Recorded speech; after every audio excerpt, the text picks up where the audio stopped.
Bismillahirrahmanirrahim. Assalamualaikum warahmatullahi wabarakatuh. Apa khabar anak-anak tahun 4? Alhamdulillah, mudah-mudahan didoakan hari ini, pada minggu ini juga dalam keadaan sihat dan dapat meneruskan PDPR kita dalam tempoh PKP ini dengan jayanya. Baik, untuk pendidikan Islam tahun 4, bidangnya ialah bidang akidah muka surat. Awak boleh rujuk buku teks Kalau nak lebih lanjut, muka surat 94 hingga 96. Tajuk yang kita akan bincang hari ini ialah utusan yang mulia. Jangan lupa sebelum mula belajar hari ini, baca doa dahulu. Baca bismillah dan juga doa bismillahirrahmanirrahim. Allahumma ftah alaina hikmataka wa ansyur alaina min khazaini rahmatika ya arhamar rahimin. Rabbi syarah li sadri wa yassir li amri wahlul 'uqdatam min lisani yafqahu qawli. Rabbi yassir wa la tu'assir ya karim. Alhamdulillahi rabbil alamin. Amin. Mudah-mudahan lebih baik hari ini ya. Baik, siapakah mereka yang disebut sebagai utusan yang mulia? Utusan yang mulia itu ialah Nabi dan juga Rasul yang diutuskan oleh Allah Subhanahu wa Ta'ala. Utusan yang mulia itu ialah Nabi dan juga Rasul.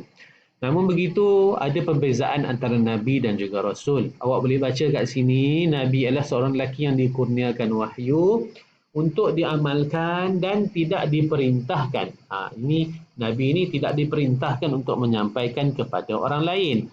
Manakala Rasul ialah seorang lelaki yang dikurniakan wahyu untuk diamalkan dan diperintahkan untuk menyampaikan kepada orang lain. Awak tengok yang warna merah, tidak diperintahkan dengan diperintahkan. Itu perbezaannya.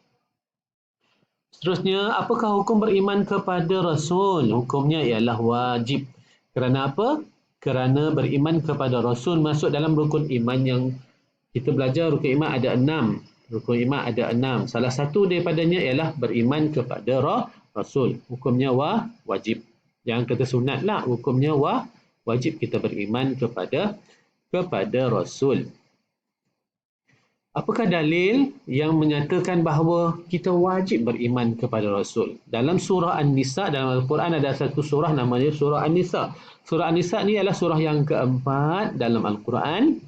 Ayatnya ialah ayat 136. Ayatnya berbunyi begini. Bismillahirrahmanirrahim. Ya ayyuhalladzina amanu aminu billahi wa rasulih. Maksudnya apa? Wahai orang-orang yang beriman, tetapkanlah iman kamu kepada Allah dan iman kamu kepada Rasulnya. Nampak tak? Itu dalil yang menyatakan bahawa kita wajib beriman kepada Rasul. Beriman pada Rasul.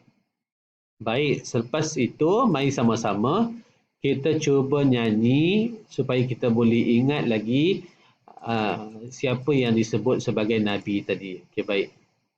Ingat tak 25 Nabi, 25 Rasul? Ingat tak? Okey, baik.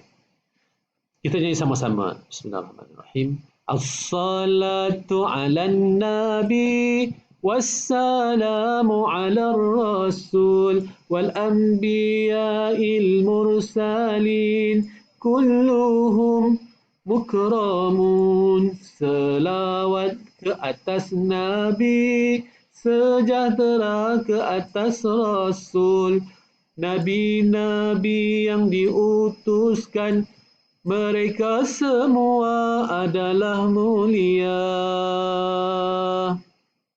Adam, Idris, Nuh, Hud, Saleh, Ibrahim, Lut, Ismail, Ishaq, Yaqub, Yusuf, Ayub, Syu'ib, Musa, Harun, Zulkifli, Daud, Sulaiman, Ilyas, Ilyasa, Yunus, Zakaria, Yahya, Isa, wal akhiru khatimul anbiya, Muhammad al-Mustafa. Okey, sedap tak saya nyanyi? Saya nak awak ulang dan ingat bagaimana saya nyanyi ni supaya awak dapat ingat ya. Baik, sekarang kita tengok. Dekat senarai yang saya bagi ni ada 25. Nampak lah? Boleh kira. Tetapi awak kena tumpukan kepada yang berwarna kuning. Ini disebut sebagai Rasul Ulul Azmi. Nuh, Ibrahim, Musa, Isa dan juga Muhammad. Kenapa mereka ini yang bertanda warna kuning ini disebut sebagai Rasul Ulul Azmi?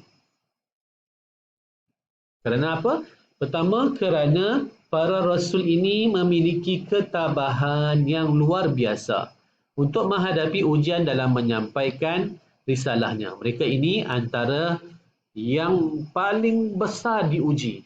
Sama ada ujian itu datang daripada keluarga mereka sendiri, ada yang datang daripada kaum mereka sendiri, ada yang ujian itu datang daripada pemerintah ataupun raja-raja mereka sendiri. Seperti mana berlaku pada Nabi Nuh AS, dia diuji dengan ujian yang sangat besar. Bagaimana penentangan oleh kaumnya dan juga penentangan oleh isteri dan juga anaknya. Isteri dan anak dia tak nak ikut dia ketika mana berlakunya banjir yang besar. Ketika mana Nabi Nuh kata, irkam ma'ana, main naik dengan aku, main naik dengan aku. Maka isteri dan anaknya kata apa? Tak apa, kami akan naik ke atas gunung yang sangat tinggi supaya banjir ini tak sampai pada kami. Namun apa terjadi? Mereka ditenggelamkan oleh banjir yang besar itu. Itu memang agak ujiannya sangat berat kepada Nabi Nuh. Ibrahim pun sama. Ujian apa? Ujian ketika mana diminta oleh Allah supaya buat korban. Ingat tak? Dia diminta supaya sembelih anaknya, iaitu Nabi Ismail. Itu pengorbanan yang besar. Nampak? Ujiannya sangat besar. Dan Nabi Ibrahim, bagaimana Nabi Ibrahim nak dicampakkan ke dalam api.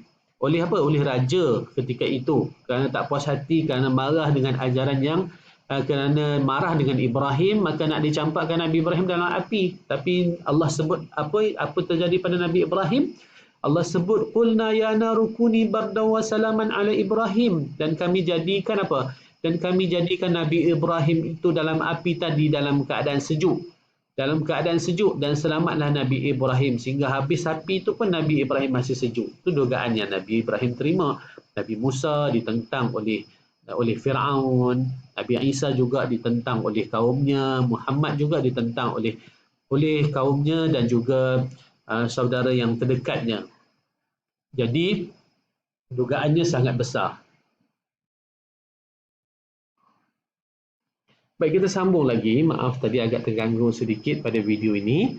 Kita sambung lagi. Tadi bagaimana saya sebut dah kan, mereka itu ialah Rasul Ulul Azmi yang bagaimana tahap kesabaran mereka diuji lebih berbanding yang lain. Okey, baik, sambung lagi.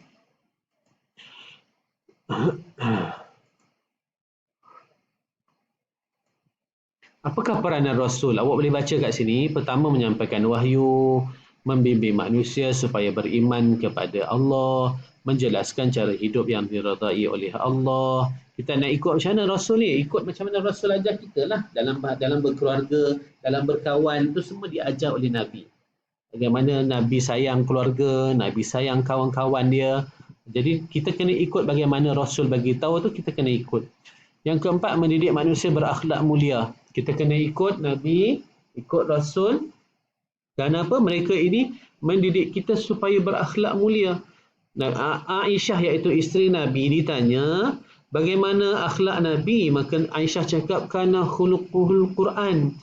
Aisyah kata, akhlak Nabi ni Al-Quran. Sebab apa? Dalam Al-Quran tu dah disebut benda-benda yang baik dan kita kena ikut bagaimana yang disebut dalam Al-Quran. Rasul juga sifatnya sama macam Al-Quran tadi.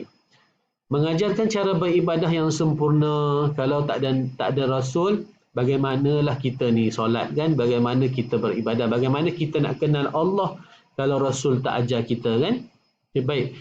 Yang keenam, menjadi contoh teladan kepada manusia. Kita kena contoh ikut Nabi dan juga Rasul. Okey, yang last sekali ialah yang ringkasan kepada semua yang kita belajar tadi. Setiap Muslim wajib beriman kepada Rasul. Ada 25 Rasul, wajib diketahui.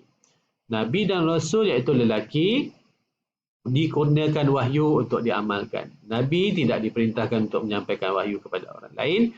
Manakala Rasul diperintahkan untuk menyampaikan wahyu kepada orang lain.